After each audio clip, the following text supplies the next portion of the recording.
Hi it's Friday morning. இன்னைக்கு morning பார்த்தீங்கன்னா கொஞ்சம் லேட்டாக எழுந்திரிச்சாச்சு. ஸோ பால் அடுப்பில் வச்சு விட்டுட்டு போய் வாசப்படிக்கு கோலம் போட்டு வந்தாச்சு.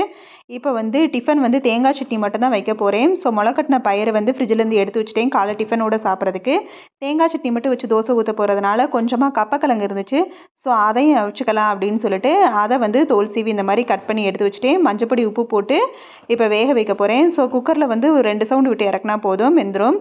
இப்போ சோள தோசைக்கும் கம்பு தோசைக்கும் மாவு எடுத்து வச்சுருக்கேன். அதுதான் வெறும் தேங்காய் சட்னி மட்டும் அரைச்சி, அதுவும் கப்பக்கிழங்கு தேங்காய் சட்னி நல்ல காம்பினேஷன். கப்பக்கிழங்குக்கு தேங்காய் சட்னி வச்சு சாப்பிட்றப்ப ரொம்ப நல்லாயிருக்கும்.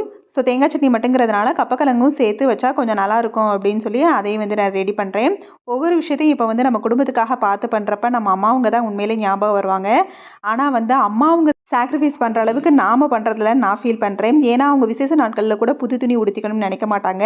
கிச்சன்லேயே இருந்து நமக்கு தேவையானதை பார்த்து பார்த்து செஞ்சு கொடுத்து நம்மளை சந்தோஷப்படுத்தி பார்ப்பாங்க.